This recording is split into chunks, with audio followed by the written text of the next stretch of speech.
welcome to From the South. I'm Laura Prada from our Telesur studios in Caracas, Venezuela. We begin with our news, checking out our headlines. The president of Argentina, Alberto Fernández, announced this Monday a rescue plan for the agricultural market. The first Cuban medical brigade sent to Italy to fight a novel coronavirus has completed its mission and has returned to Cuba. The World Health Organization has warned that the pandemic appears to be worsening worldwide, with more than 136,000 new cases reported globally in the last 24 hours. We begin with our news. Just stay with us.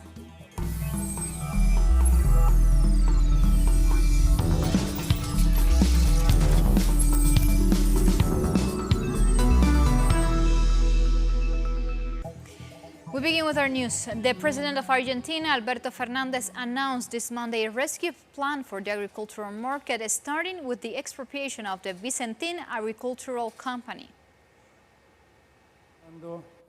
We are sending to the National Congress a law for the expropriation of the Vicentin Group to take charge of all their assets. They will be a part of a trust fund funded by the EPF Agro. This is a company that's leading in mixed capital and has a huge recognition, so it can take charge of the future management of the Vicentin Group.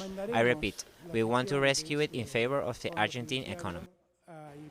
Likewise, President Fernández reassured all workers of the company that they will keep their jobs after the expropriation. In the law of expropriation, we are going to declare this an utility public company, bearing in mind that this is a company that is dedicated to the production of food. At a time after pandemic, this has a singular relevance to us. I want to reassure all the workers of the company that they will continue to have their jobs, and also the 2,600 producers. They are in a very important force for the development of the Vicentin Group, and so I want to give you the peace of mind that you will count on the company to continue to operate and you can sell your grains through it. Uncertainty continues in Venezuela as more and more international studies dismiss the OAS report that alleged electoral fraud was committed in last October's general elections. We have more details with our correspondent Freddy Morales from La Paz. Welcome, Freddy. A New York Times investigation has disproving allegations made by the Organization of American States last year that claim electoral fraud was committed in the general elections. This is the fourth international study that has come to the same conclusion. On March 12, the Washington Post published a specialized study which concluded that there had been no reason to suspect fraud. Diego Pari, the former foreign minister for President Evo Morales, told Telesur that every time this fact is confirmed, we are reminded that there was a successful coup and that the data and methodology used by the OAS were not appropriate to process the election results. In recent days, the Attorney General of the de facto government accused the Supreme Electoral Court of alleged inaction in the legal process against Evo Morales and others for his alleged fraud. As such, Diego Pari also said that the de facto government is working hard to formulate false evidence to put pressure on the movement towards Socialism Party, which was placed first on all opinion polls since last year. He also recalled that it was right-wing leader Carlos Mesa who accused mass members of fraud and that these people are still behind bars. What we have been able to surmise from our investigation is that the right-wing media companies and some journalists carried out a massive campaign telegraphing that if Evo Morales won last October, it could only be via fraud. The leaders of the right-wing anticipated this narrative, claiming even before the elections took place they would not recognize a Morales victory. So once Morales won, the OAS worked to confirm these claims, so that the right wing, along with the police and the military, could successfully oust the democratically elected leader. Thank you, Freddy. We keep moving on. The Vice President of Venezuela, Delcy Rodriguez, gave details at the beginning of the second phase of the new quarantine model implemented by the Bolivarian government. From Monday to Sunday, we will have a radical quarantine for these sectors that have started to reactivate their economic activities. Yesterday, the President gave a balanced report of each of them, who medical clinics, orthodontics offices, hair salons, various workshops, among others, have restarted their activities. Rodriguez also informed that in the last 24 hours, no new locally transmitted COVID-19 case was registered in the country. No se ha registrado ningún caso en Venezuela. No cases of community transmission have been recorded in Venezuela. You know very well that when there are cases of community transmission, we always give the details of where they have been located, how these cases originated from communities to take actions. Nonetheless, we have 66 cases coming from abroad, 90 from Colombia, 55 entered through the border in Apure and 35 through the state of Táchira, and 6 cases are of the personnel working there. Delcy Rodriguez also denounced the government of Bolivia, of Colombia and Brazil for not registering COVID-19 cases in the border regions, and also saying that these sub-records they are keeping are a threat to the Bolivarian nation. The numbers given by Colombia are not real. If they lie, we cannot move forward as a global community. Cooperation is lacking. That's why we point this out with proof. Also, Brazil, the epicenter of the pandemic in South America, they are a threat to Venezuela. We have been saying this for weeks. Moving on, Mexican President Andrés Manuel López Obrador has said that he won't get tested for COVID-19 as long as he does not show symptoms, after confirming that the head of the country's Institute of Social Security, Zoe Robledo, is infected and confined to his home. En lo que a mí corresponde, as far as I am concerned, fortunately, I am well. I'm following the recommendations of the doctors, the specialists, which we must all follow regardless of our position, performance, or work. In Guyana, the opposition People's Progressive Party Civic, PPPC, is celebrating victory in Guyana's March 2nd general elections after the recount of the controversial Region 4 ballots, although the results have not been officially declared by Guyana's Electoral Commission, the GCOM. The PPPC is in the lead with more than 15,000 votes over the ruling of Partnership for National Unity and Alliance for Change coalition. Both parties had declared themselves the winner of the polls, drawing concern from regional and international leaders. A 25-day count was ordered and then extended to June 13th.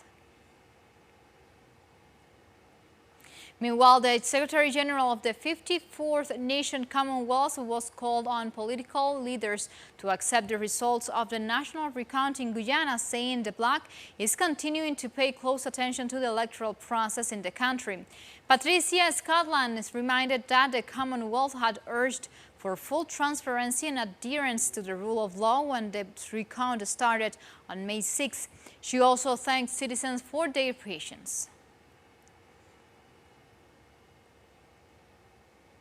In the Caribbean, in St. Kitts and Nevis, Dr. Timothy Harris has been sworn in for a second term as Prime Minister of St. Kitts and Nevis.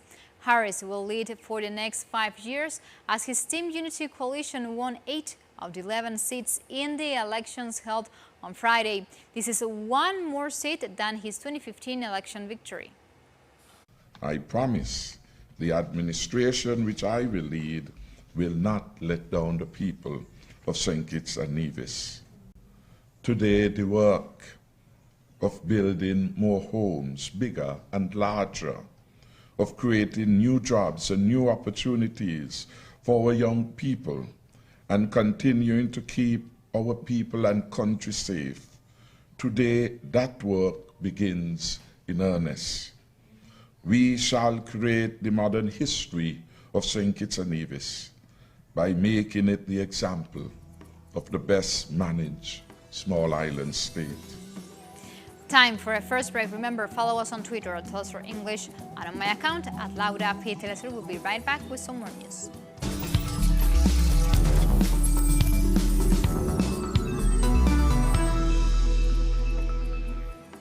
We are back with our news. The first Cuban medical brigade sent to the Italian city of Crema to fight the novel coronavirus has completed its mission and has returned to Cuba.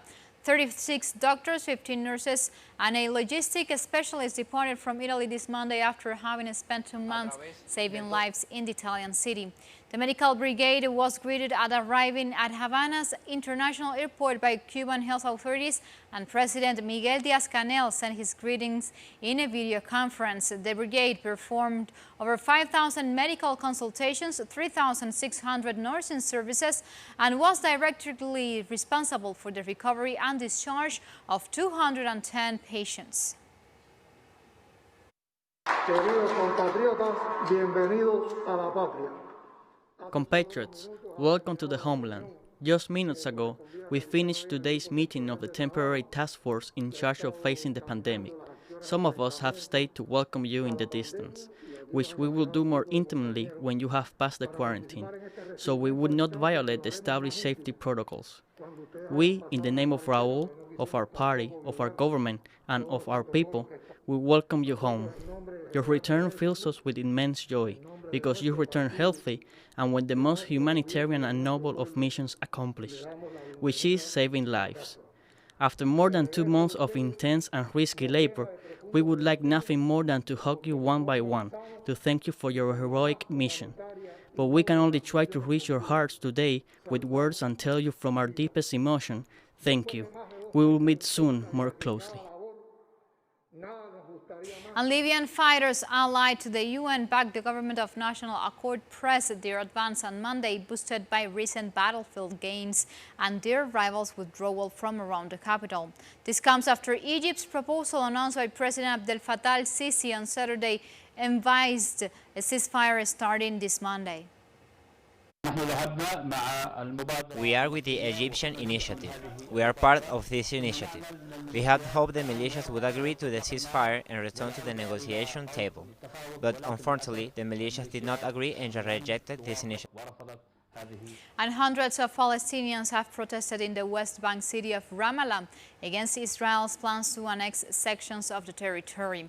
The demonstrators marched through the streets carrying Palestinian flags and banners with messages denouncing the policy. Israel's Prime Minister Benjamin Netanyahu has voted to go ahead with his annexation plans for July. The move comes after a controversial so-called Middle East peace plan presented by U.S. President Donald Trump in January. We are fully confident in our ability to confront and thwart their plans against the Palestinian people on one condition, and that is being united. United States Democrats knelt for 8 minutes and 46 seconds in Congress to honor murdered African-American George Floyd. House Speaker Nancy Pelosi and Senate Leader Chuck Schumer led dozens of lawmakers in a tribute to Floyd. The Democratic Party is preparing to unveil a police reform proposal for debate in response to the act. 8 minutes and 46 seconds is the length of time prosecutors say Floyd was pinned under a white police officer's knee before he died. That tragedy, that horror of history, and then slavery in our own country, and then all of the consequences of that. We are here to observe that pain. We are here to respect the actions of the American people, to speak out against that, specifically manifested in police brutality. We are here to honor George Floyd. George Floyd's casket has arrived to Houston for a memorial service, and mourners were able to view his body in his hometown, which is the final stop of the series of memorials. The viewing took place at the Fountain of Praise Church in southwest Houston. The funerals say set up for this Tuesday, and he will be buried at the Houston Memorial Garden Cemetery in suburban Pearland. Meanwhile, Derek Chauvin, the main police officer in Floyd's killing, has had his bail set at $1.25 million Chauvin faces second-degree murder and second-degree manslaughter charges and appeared in court via video monitor from the Oak Park Heights prison where he is held. He faces up to 40 years in prison if convicted.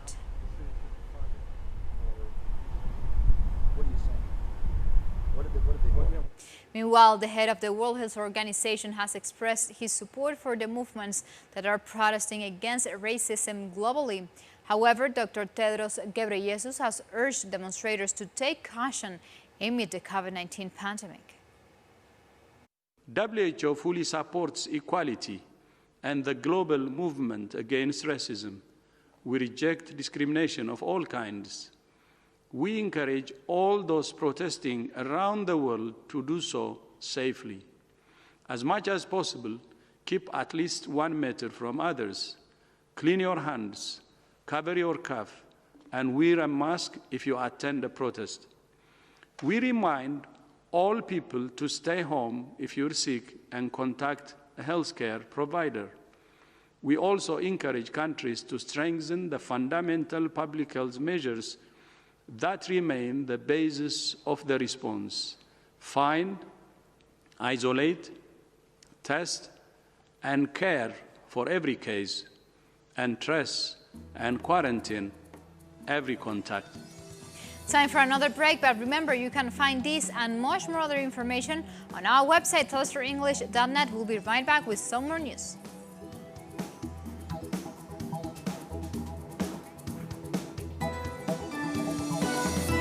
With our news, the World Health Organization has warned that the pandemic appears to be worsening worldwide, with more than 136,000 new cases reported globally in the last 24 hours. The UN body did support anti-racist protests but urged people to take care. Although the situation in Europe is improving, globally it's worsening. More than 100,000 cases have been reported on 9 of the past 10 days. Yesterday, more than 136 cases were reported, the most in a single day so far. Okay, thank you. WHO fully supports equality and the global movement against racism. We reject discrimination of all kinds.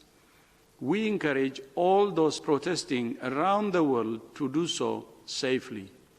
As much as possible, keep at least 1 meter from others.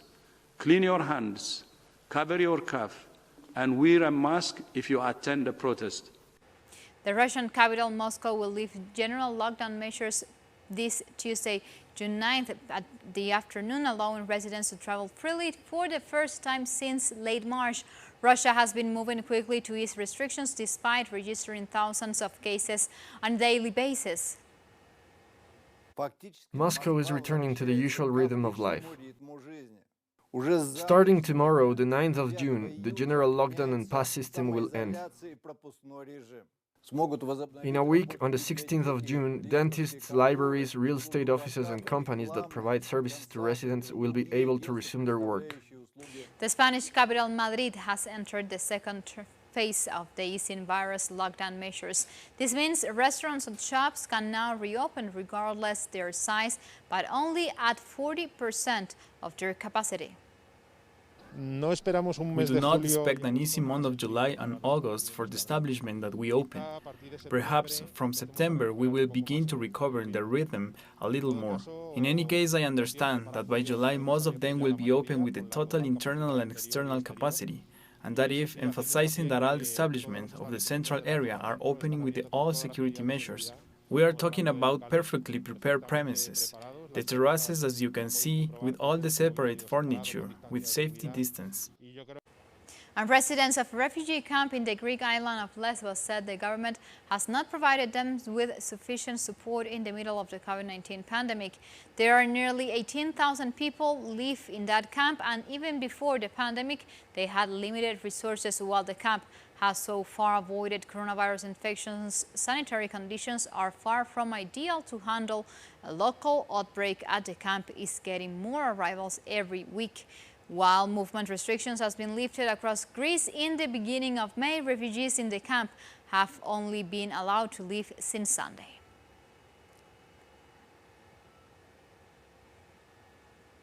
This time in the refugee camp in Moira camp, we have more details from our correspondent, Ibai Arvide. Welcome, Ibai. Refugees in Greece are living under a non-declared state of exception, made up of measures to allegedly prevent the spread of COVID-19, supported by the Greek government and the European Union.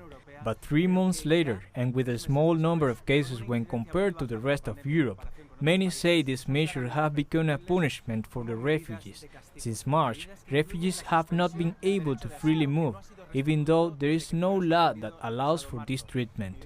Many are also being expelled from Greek territory with no justification and are being sent to Turkish territorial waters. According to several human rights organizations, these measures were approved by the European Union, who are now overlooking the consequences. In the rest of Greece, quarantine measures are being lifted, but in refugee camps, people continue to live under a highly restrictive lockdown. Thank you, Ibai. We keep moving on. In United Kingdom, anti-racist protesters in city of Bristol pulled down a statue of 17th century slave trader Edward Colston and dropped it into the city's river. The statue had been a focal point of local controversy for years, with many citizens, including a former Bristol MP, calling for it to be taken down.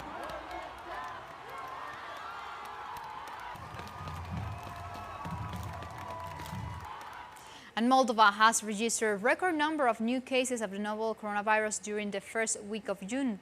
According to the data from the Ministry of Health, 1,449 new cases of COVID-19 were confirmed last week, nearly 300 more than the previous week. Since the nation's first confirmed case on March 7th, the Eastern European country has registered 9,700 cases of the coronavirus and 346 deaths. While authorities impose a number of restrictions, the rules often weren't respected even by authorities.